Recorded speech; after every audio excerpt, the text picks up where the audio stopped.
Hello, everyone. Thanks for tuning in to episode 17 of the Syracuse Sport Business Conference Digital Series. My name is Ben Alon, and I'll be your host for today's episode. I'm thrilled to welcome today's guest, Nick Carparelli, who's currently working as the Executive Director of the Football Bowl Association, a nonprofit organization that builds upon the tradition of bowl games and brings light to the benefits of games on the field and the parades of it. He's previously worked as a Senior Director of College Sports at Under Armour and has worked in the Big East Conference as well as for the New England Patriots. In addition, he's also an alumnus of the Syracuse Orange, proud MBA of the Whitman School. Nick, welcome to the show, and thank you so much for being here. Ben, thanks for having me. I do a fair number of these, and I enjoy doing all of them, but it's extra special when I could do it as part of Syracuse University. It means a lot to have you on. So we'd love it if you could start off by briefly discussing your collegiate background at SU and how your time here as a graduate student led into your career path. Yeah, my time at Syracuse was critical to pretty much everything I've done the rest of my life. I owe a lot to Syracuse, both from a personal and professional standpoint. As you mentioned, I went to school there. I have a degree. I received my MBA many years ago, and that served me very well professionally. But it was also my first job in sports.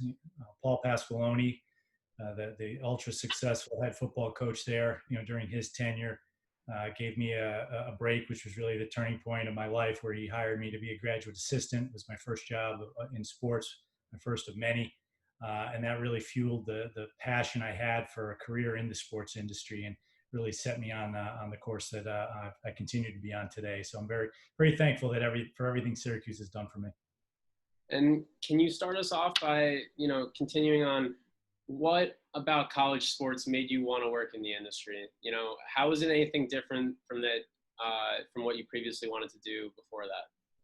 Yeah, I think I probably was no different than any, high school senior when I went to college. I think we all have some ideas of things we may want to do, but you don't really know for sure. And it's hard to know until you go out and you experience different things. I was always involved in sports my whole life. My dad was my high school basketball coach.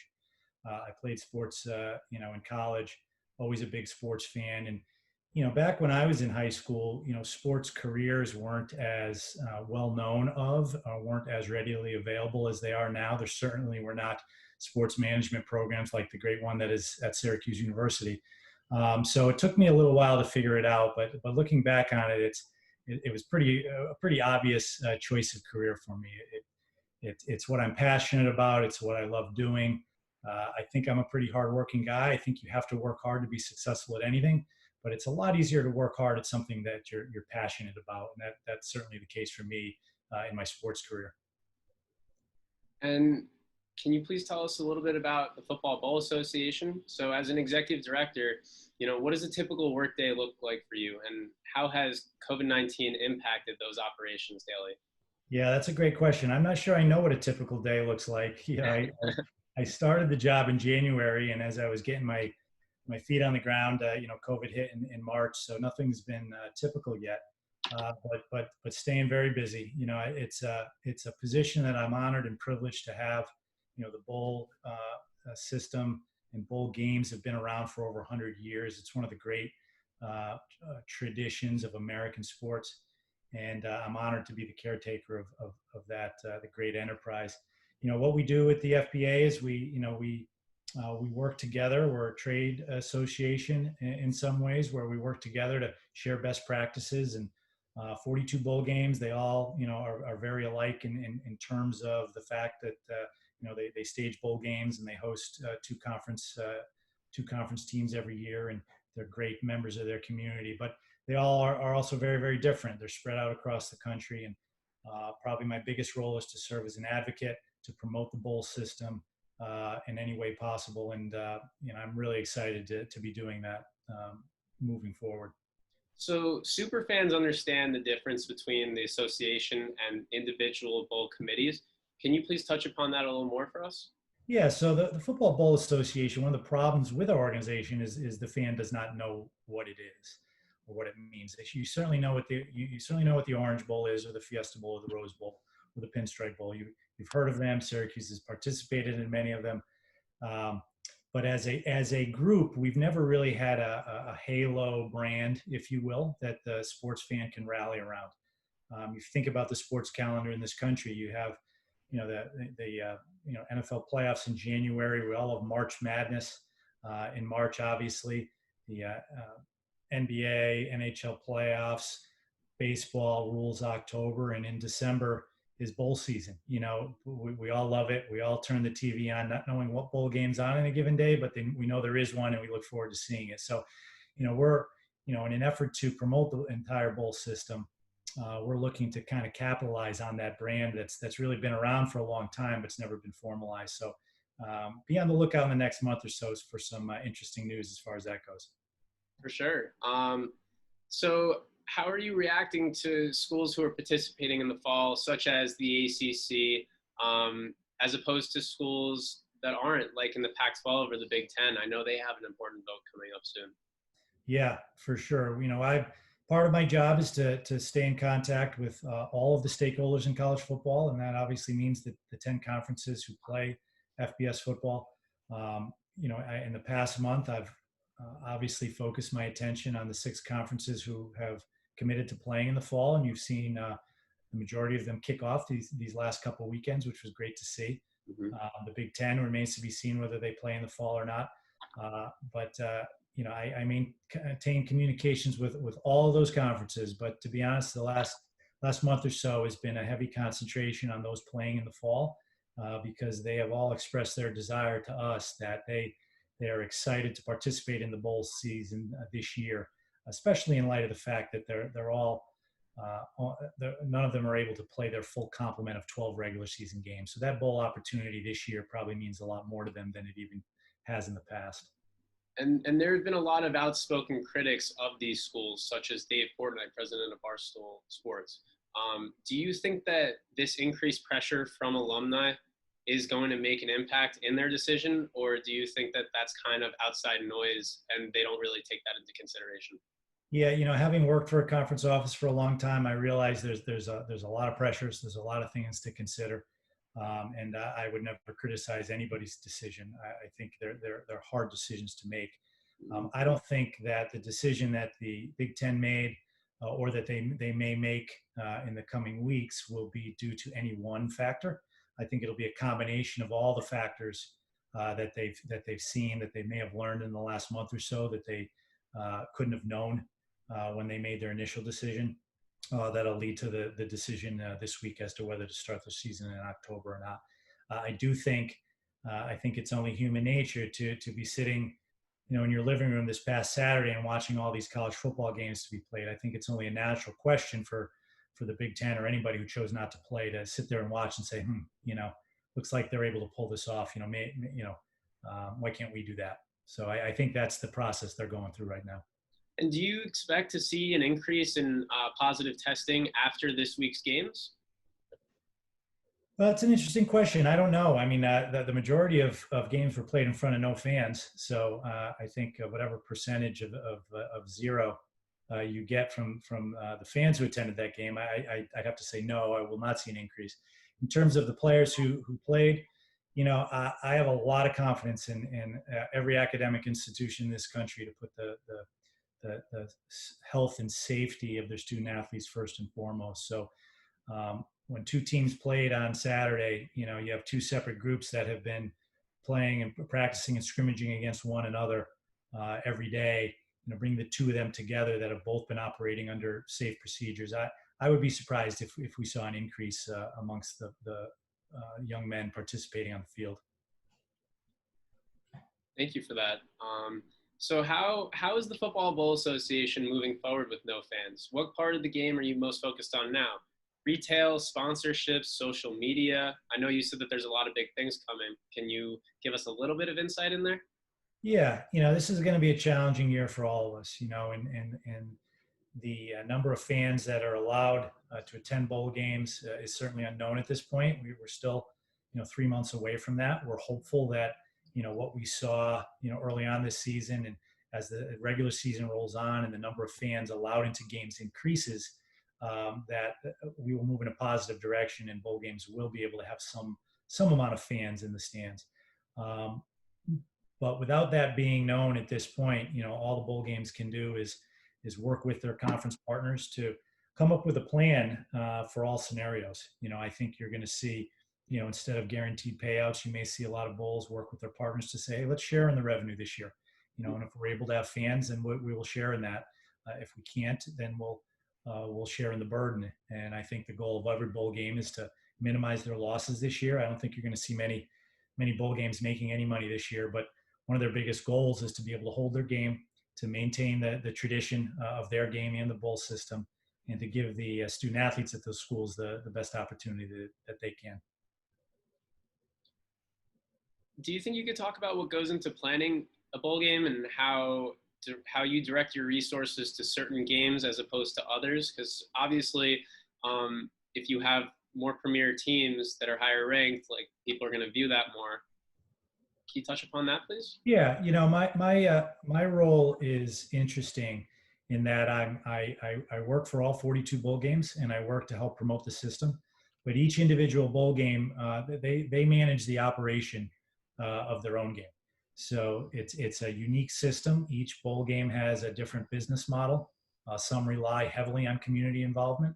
Some rely on the travel of the fans of the institutions participating in the game. Some are more national in scope and the exposure they get, and some are more local and community based, as I said. So, I don't necessarily in my role prioritize one or the other. They're all very valuable. They're all very meaningful for everybody involved in those bowl games. And, I just try to help all of them in the system as a whole to be viewed in the positive light that I feel that they should be. Okay. And, you haven't been there for too long yet, but is there a favorite project that you've been working on or that you've worked on that, you'd be able to talk about a little bit? Yeah, there definitely is a favorite project. I don't know how much I can talk about it now, but I will tease it a little bit. And I referenced it earlier on in the call. We are looking to take the Football Bowl Association and make it a more, fan-facing public sports brand. So when you think of March Madness and you think of the bowl season, you might have a similar type of emotion that comes to mind. And we're going to look to capitalize that on that a little bit more than we've ever been able to do before. So I would be on the lookout sometime later in the fall for that big announcement. Well, we're looking forward to that. And so, Football Bowl Association is its own entity. Are you working in partnership with the NCAA? How does that relationship work? Yep, that's a great question.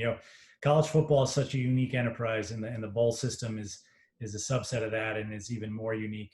One of the big parts of my job is to communicate with all the stakeholders in college football and connect the dots between our 42 bowl games and their executive directors, with the 10 conferences who participate in the bowl games and their commissioners and conference staffs. The NCAA, as you know, does not run college football like it does some of the other sports, but it is certainly involved in governments and the governance, the rules, the legislation. Obviously, the college football playoff is a subset of the bowls. Two of our bowl games serve as the semifinals each year, with the championship game as a standalone entity. The National Football Foundation does a great job of promoting the game of football. The American Football Coaches Association is involved. So it's a complex system with a lot of people who are involved and have a say and like to voice their opinion. While that's a challenge, I embrace it, because college football is very, very popular, and there's a lot of people interested in the game, and there's a lot of people that care about its well-being.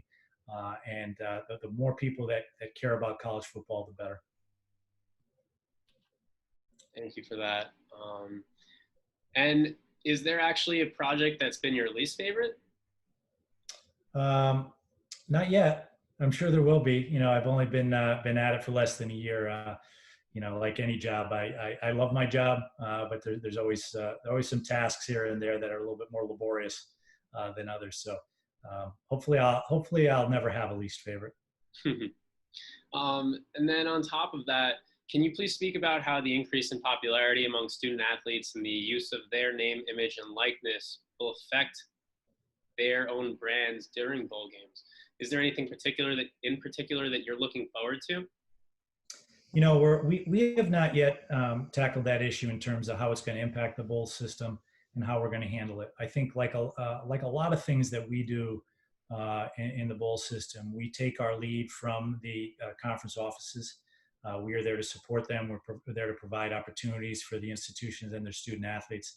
So I think that those things will come clearer, and our role in that will come clearer as it evolves a little bit more. Okay. And how did working in the Big East Conference and for different universities like Notre Dame help bridge your perspective of how you can best utilize your connections and responsibilities in your job as executive director of College Football Bowl Association? Like, how has that shifted your perspective to make you better at what you do? Yeah, I think those experiences were critical to my qualifications for this job. You know, I was very fortunate to be hired, and for the executive directors to put their trust in me. I like to think that I emerged as the top candidate of a very, very small pool, because there's just simply not a lot of people that were in positions to be qualified for this job. You know, my time working at institutions at Syracuse and Notre Dame, I participated in bowl games as part of the staff. When I was at the Big East, I negotiated bowl contracts. All of the bowl games that the Big East teams participated in, I was part of structuring those deals. I helped create brand new bowl games, including the Pinstripe Bowl, which I have a great affection for a lot of reasons. And then I also served as the chair of the NCAA's Bowl Licensing Committee, where I got to know all of the bowl executive directors. So, you know, I feel like I have a pretty good handle on the bowl system and how it works, and what everybody involved in the system needs to be successful. So I'm very fortunate to have that background sitting in my current position. And you mentioned that, you know, you were able to develop relationships with each of the conferences and each of the heads of each bowl. How do you handle the process of making each bowl committee feel just as important as the next?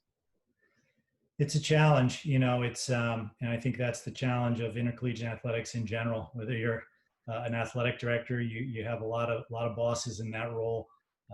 Working in the conference office, you know, we served all of our member institutions equally, not just the ones who were performing best at a given time.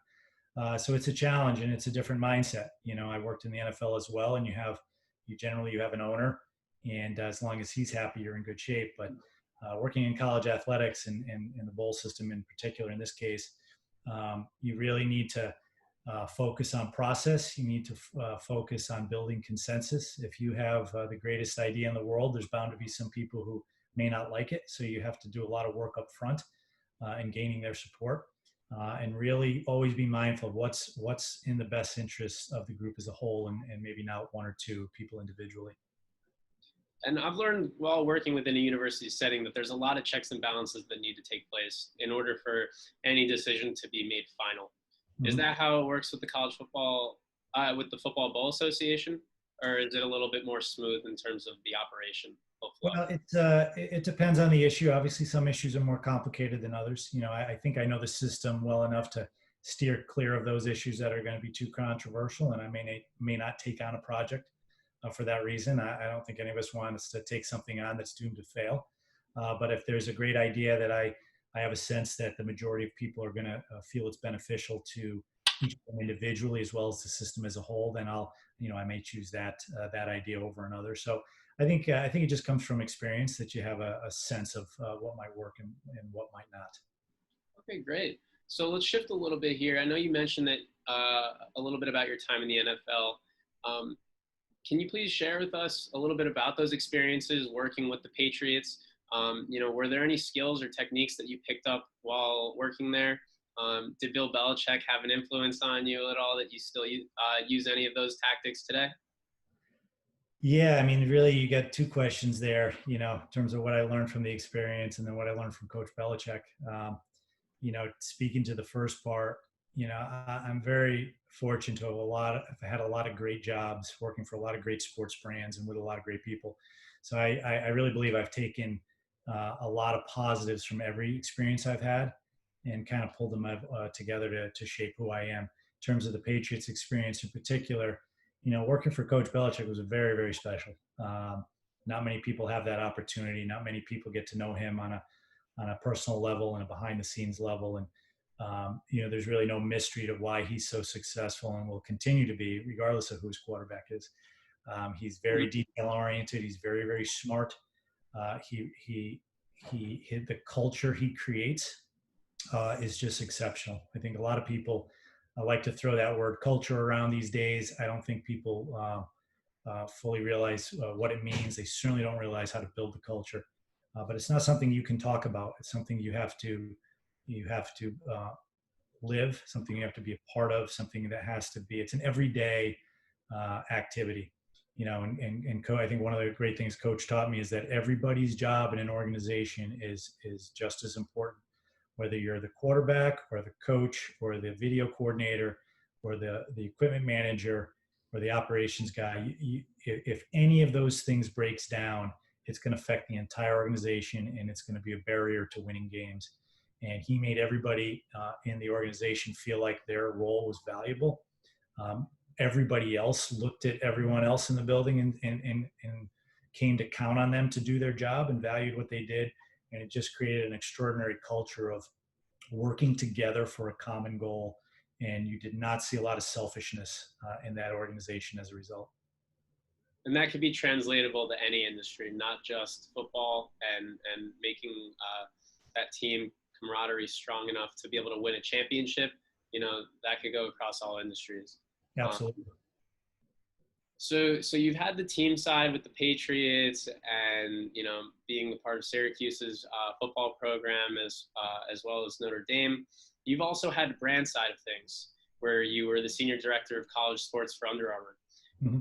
What was that experience like for you, and how does that also shift your perspective when dealing with brands and partnerships while working with the Ball Association? Yep. So that was a great experience for me, and it really forced me to step outside of my comfort zone. When I worked at Notre Dame and Syracuse, even the Patriots, I was very much an internal operations type of person. At the Big East, I was both. I was an internal person, but I was also in charge of external operations, whether it was coordinating the sponsorships at our basketball tournament, Madison Square Garden, or doing our bowl deals or our television contracts. When I went to Under Armour, I became truly and strictly an external person. Brand marketing is very, very important to building a brand, whether it be on the corporate side, retail side, or whether it's a sports team or league. And I think one of the biggest thing I learned from that experience is the value of a brand. People, why do people spend $20 on a T-shirt with a logo on it versus $5 from a T-shirt with no brand? Because that brand, evokes some passion, or some emotion that you have for it. Maybe you saw your favorite athlete wearing it. Maybe it just fits well. Maybe it makes you feel cool around your peers. And that translates to sports as well. People like to watch the big brands. Whether you like Notre Dame or not, it's interesting to you when you watch it, and that's because of the brand. You could put those same student athletes in a different uniform with a different school name that no one's ever heard of, and they would not feel the same way about them. So, the power of a brand is pretty unique, and I was definitely able to learn that at Under Armour for sure. And the last 5 years for Under Armour in college sports has been instrumental in their growth. Obviously they have deals with Texas Tech and UCLA and all these schools now. Are you able to talk a little bit about how everything has gone in the last few months with UCLA and Under Armour's relationship, and how you think that lawsuit will come about?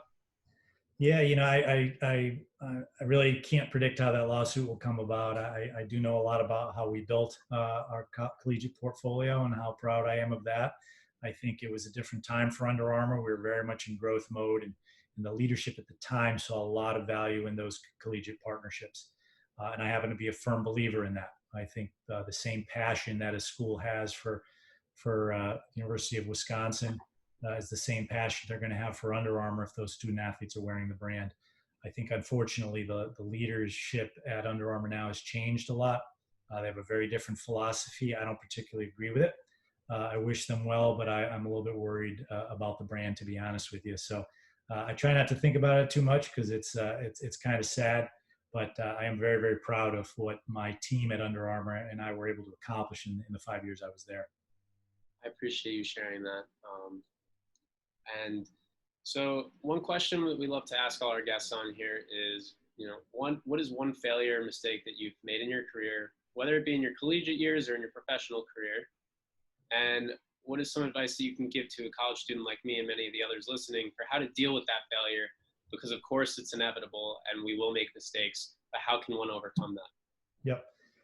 Yeah, so I can answer that all in one, and the simple answer is I don't have one failure that I really regret, and um, that I spend a lot of time thinking about. Not to say that I'm perfect, not to say that I don't have some regrets or wouldn't change certain things here and there if I could go back in time. But I think as you get older, you realize that you become the sum of all your experiences, good and bad. And sometimes you can't be in a place, literally or figuratively, without some failures, because you learn a lot from failure. I think you do the best you can with the information you have at the time that you make certain decisions. But sometimes failure teaches you a lot. And I'm a firm believer that if you have a little bit of a setback, there'll come a time later in your life that maybe you're faced with a similar situation that's a lot more important, a lot more meaningful to you, that you're going to be able to handle very, very well because of that experience you had early on. So I've been very fortunate to have a lot of great experiences, but even the experiences that maybe I didn't particularly enjoy at the time they were happening, I wouldn't trade them in for anything. I've learned a lot from them, and like I said, I think it's put me in a place now where I can see the world, and I can approach my current job and maybe even future jobs in a way that I couldn't have been prepared to otherwise. And when it comes to, the best advice that you could give young students, people who are just breaking into the industry, young professionals, and even, somebody who may have been furloughed during COVID and is trying to get back on their feet, what's a piece of advice on how to break into the industry or even navigate the job market during this pandemic? Yeah, well, I think advice in general, I'll kind of go back to my previous answer a little bit and say to just be patient and trust the process. I mean, that phrase has become a little cliche these days, but it's so true. Trust the process and embrace the process. And sometimes, more often than not, the process is a lot more fun, a lot more interesting than the end result is. You hear a lot of stories about people that are so caught up on getting to a certain place in their life or achieving a certain thing, and once they get there, it's kind of like, this is no big deal, and they were too much in a hurry to get through the steps along the way that help them get there.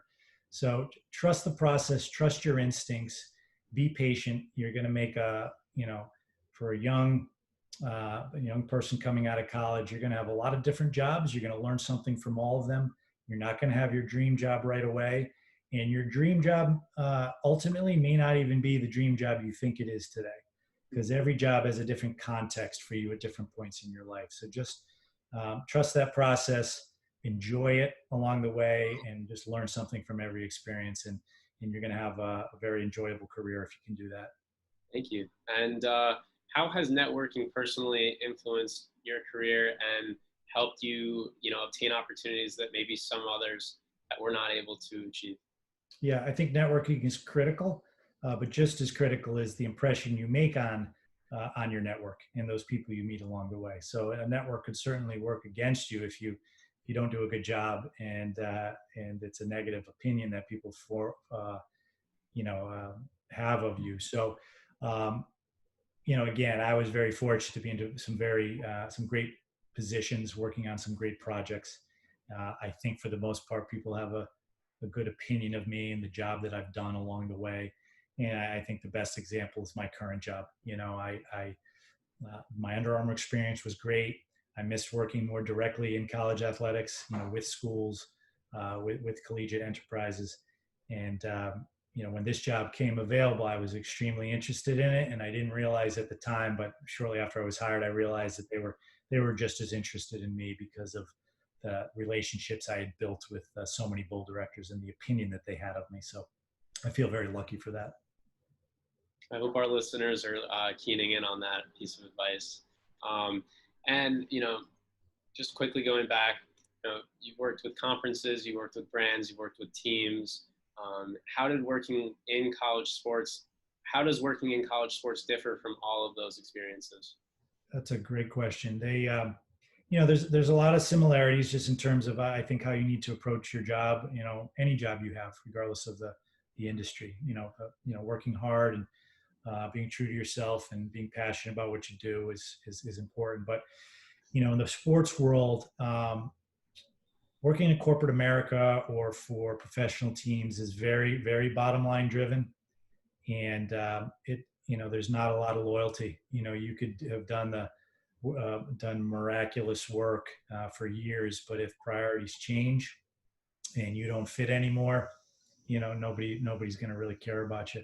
I think in college athletics, I think we still hold on to a lot of great things. I think loyalty is still important in the college world.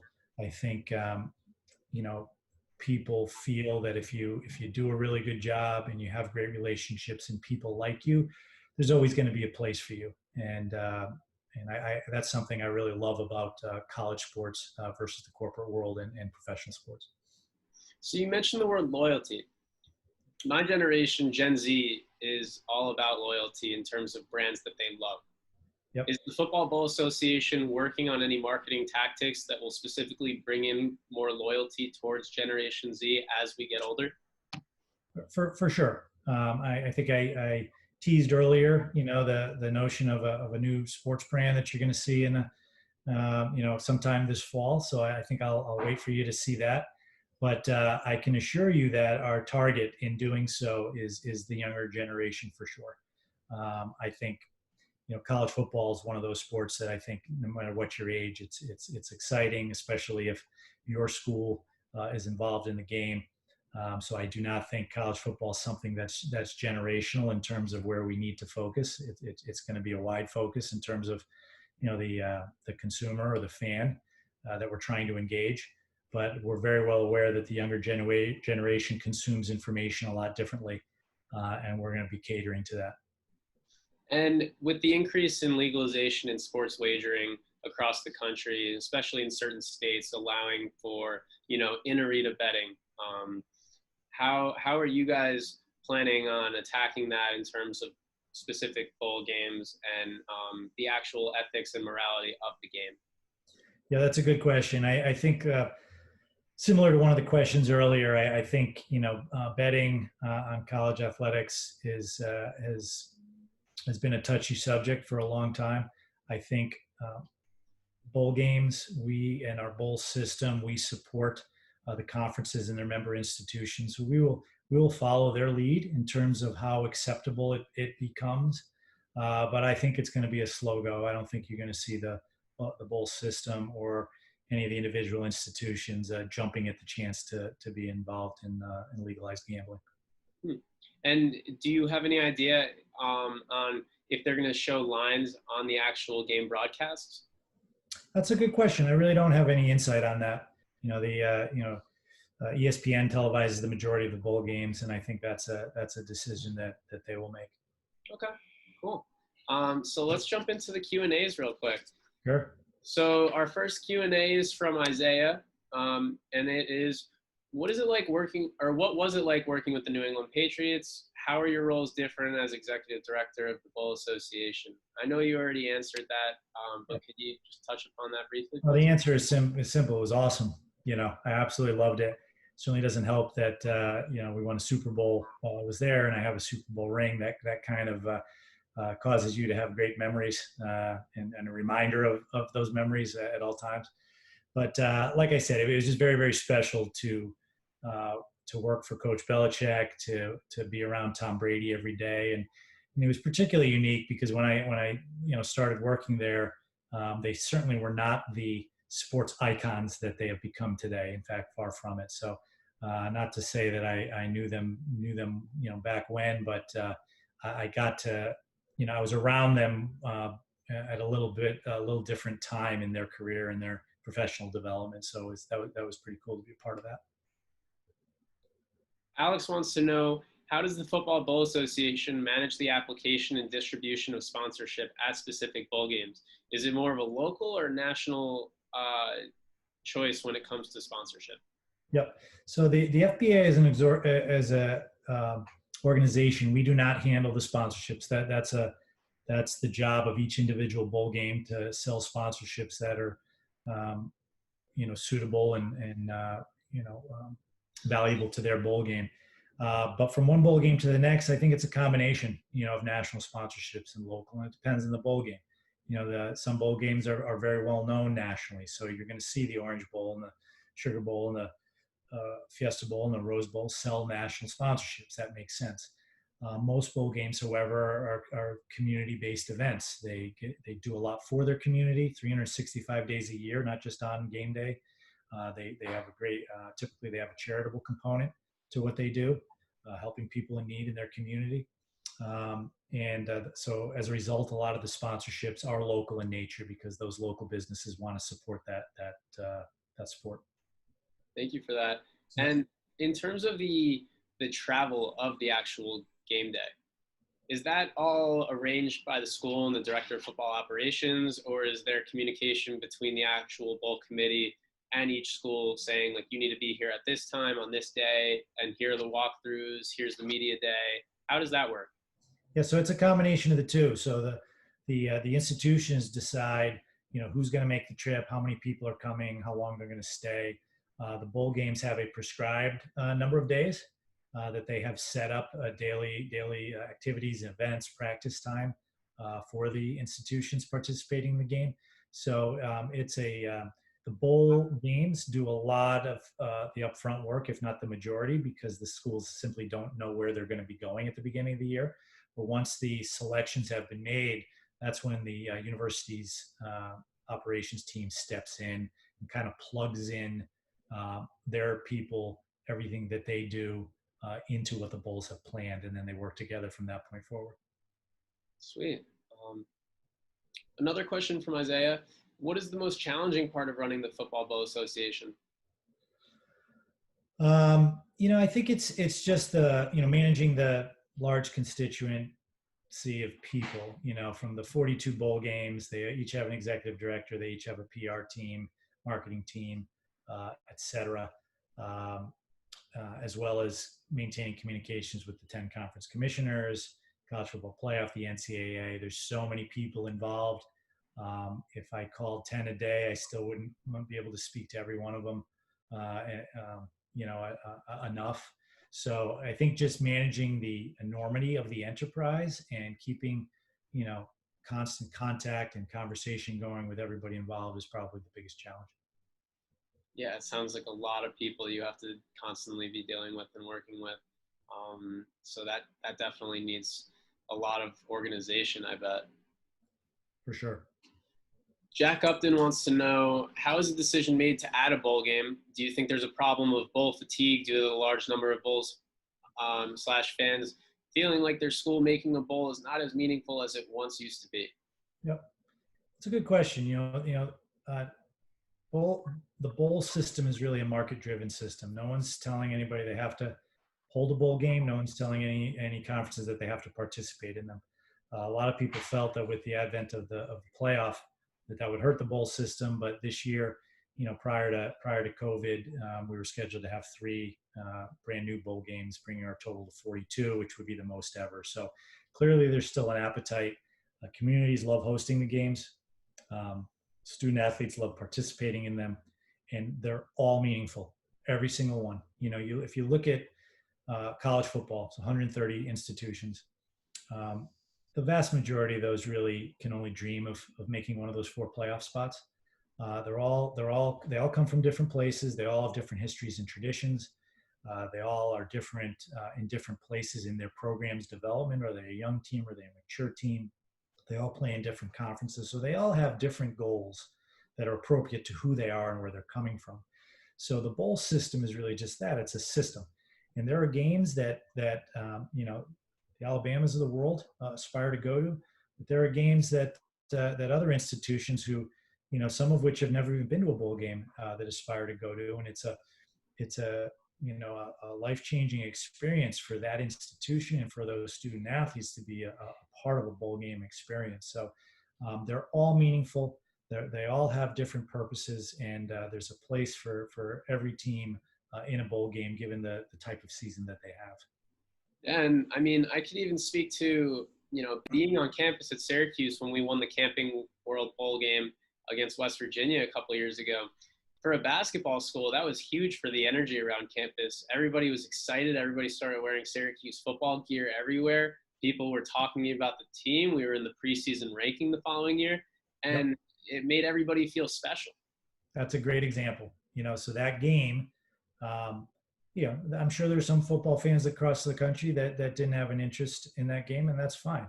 I think there are entire countries that have no interest in the college football championship game. That doesn't mean it's not meaningful. And to your point, the game that Syracuse played in 2 years ago was very, very meaningful to the entire Syracuse University community. It oftentimes helps the program build momentum heading into the following year. So every bowl game is great, and in my opinion, you can't have enough. Jimmy wants to know, what process happens if there's a conflict between choosing which team plays in any specific bowl game? That's a good question. So, it's really up to the conference offices. So the conferences negotiate these contracts with their entire bowl lineup on behalf of their institutions. Every conference has some type of formula, if you will, or criteria for who gets slotted in which game, and they take a lot of factors involved each year. What's the last bowl game they've been to? Have they been to that particular bowl game, recently? Who's the opponent going to be in the bowl game? Because they try to avoid repeat matchups. But at the same time, you want compelling matchups if you can revive some rivalries. You saw Syracuse and West Virginia playing the Pinstripe Bowl when they had parted ways and gone to different leagues. And that was pretty cool, especially when we won the game. So I think a lot goes into it, but the short answer is the conference offices handle those decisions. And what is the thought around a bigger end of season tournament similar to March Madness? Yep. I think it would be very, very hard to do in the sport of football. It's such a it's such a rigorous sport. You have a 12-game regular season. There's a period of time where exams are held on campus, and usually that's kind of the period between the end of the regular season and the first bowl games. You have the holidays. You have a lot of players at that level who are looking at the NFL draft right around the corner. I think 4 teams is the right amount. I would debate that. In most, the playoff has been around for 6 years. I would say that most of those 6 years, you could have had a 3-team playoff, and nobody deserving would have been left out. If you look at the results of those semifinal games, if you could figure out a way to have a 3-team playoff, so I don't think more is the answer. But the powers that be will make those decisions. Either way, the bowl system is going to remain strong for a long time. And how can you make how can Football Bowl Association change the direction of the bowls to be played where these star athletes aren't skipping the games to go straight to the draft? They want to be a part of it, and they want to help for the pride of their team, the pride of their school, and the future of the program. Yeah, I don't know if there's anything we can do or should do. It's not the position of the bowl system to be commenting on whether student athletes should participate or not. We're pretty confident in the amazing lifelong experience that we provide to these student athletes. I have yet to hear a student athlete say that I regret playing in a bowl game. So it's really up to the student athlete, their families, and the institution to handle those issues. And 99.9% of the student athletes who are invited to come to a bowl game do participate. So we spend our time focusing on those guys. I'm sure they have a blast too with it, getting to travel to warm climates, especially up here in the tundra. Can't get much better than that. And then final question, wrapping it up, is how did attending business school, specifically getting your master's in business administration at Syracuse, change your thought process about the business behind sports? Yeah, it's an interesting question. I took classes at Syracuse and earned my MBA while I was a graduate assistant with the football program, that being my first job in sports, as I mentioned. So they kind of happened simultaneously. So I don't know if I had a real basis or background of information on how the sports business worked before that. I do know that Syracuse provided me with a great education. I loved taking classes there just as much as I loved working for the football team, and that whole experience happening all at once kind of went hand in hand. So in my mind and in my memory, they kind of go together. I know it was a big help to me in my career and the way I think. Probably couldn't tell you exactly how and in which way though. Nick, thank you so much for your time. Everybody can go follow the Football Bowl Association on Instagram at College Bowls, as well as Nick's personal page at Nick Carparelli. We really, truly appreciate you joining us today, helping progress the learning curve for a lot of students here, as well as young professionals. Thank you so much. Anytime, Ben. I absolutely love Syracuse University. I bleed orange. I wish I could spend more time on campus. So, short of that, anytime I have an opportunity to do something like this, I'm more than happy to do it. So hopefully you guys got something out of it. 100%. This episode will be broadcasted to YouTube, all of our podcast platforms, as well as clips on social media. So stay in tune. Nick, hope you have a great rest of your day and a great start to your week. Thank you for your time. Thank you, Ben.